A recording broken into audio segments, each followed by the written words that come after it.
हिमालय की ऊंची पहाड़ियों के बीच स्थित एक छोटा सा गांव धनगिरी अपनी प्राकृतिक सुंदरता और रहस्यमयी कहानियों के लिए जाना जाता था।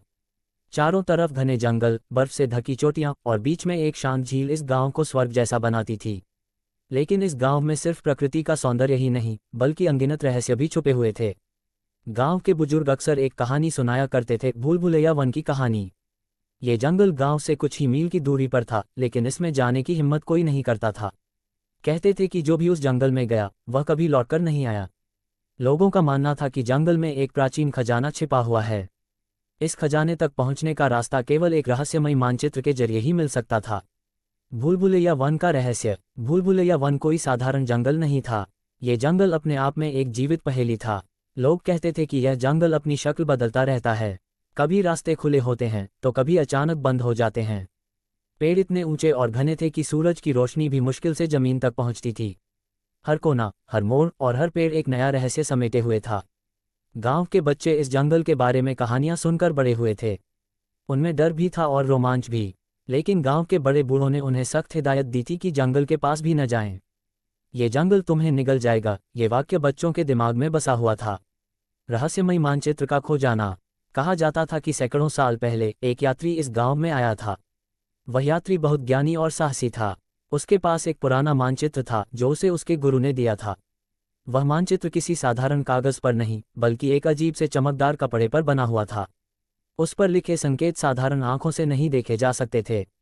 यात्री ने गांव के लोगों को बताया था कि यह मानचित्र उन्हें उस खजाने तक ले जा सकता है जो भूल भुलैया वन के गहरे अंदर छुपा है। लेकिन वह यात्री कभी वापस नहीं लौटा। मानचित्र भी उसके साथ गायब हो गया। कुछ लोगों का मानना था कि वह खजाने तक पहुंच गया होगा और वहीं जंगल में कहीं बस गया होगा। कुछ का कहना था कि वह जंगल में खो गया और मर गया। तब से गांव के लोग मानचित्र की खोज में लगे हुए थे, लेकिन किसी को भी वह नहीं मिला। धीरे धीरे मानचित्र की कहानी एक किंवदंती बन गई। आरव का परिचय। गांव में एक लड़का था जिसका नाम आरव था।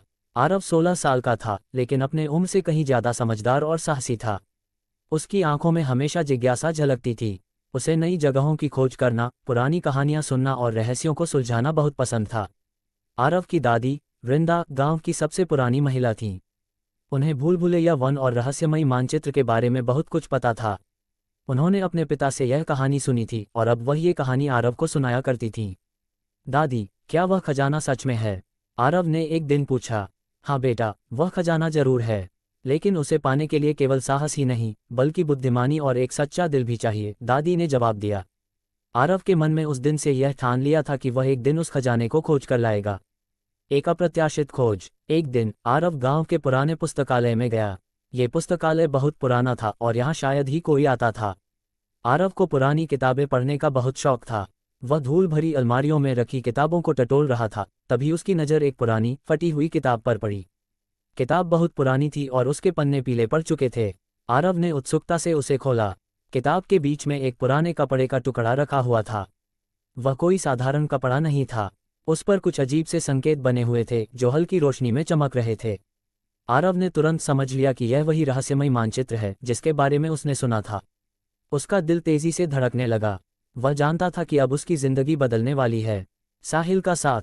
आरव ने यह बात अपने सबसे अच्छे दोस्त साहिल को बताई। साहिल भी आरव की तरह साहसी और जिज्ञासु था। दोनों ने मिलकर मानचित्र को ध्यान से देखा। मानचित्र पर कुछ संकेत लिखे हुए थे। जहां सूरज की पहली किरण भूमि को चूमती है, वहीं छिपा है पहला संकेत।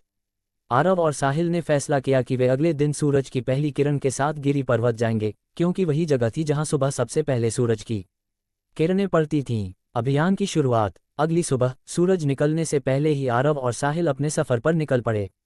उनके पास मानचित्र, एक टॉर्च, कुछ खाना और पानी था। दोनों के दिलों में उत्साह था, लेकिन वे ये भी जानते थे कि यह सफर आसान नहीं होगा। गिरी पर्वत पर पहुंचकर उन्होंने ध्यान से चारों ओर देखा। सूरज की पहली किरण जैसे ही पर्वत की चोटी पर पड़ी, उन्हें एक चमकता हुआ पत्थर दिखाई दिया। पत्थर पर कुछ लिखा हुआ था। साहस का मार्ग चुनो, भय को पीछे छोड़ो।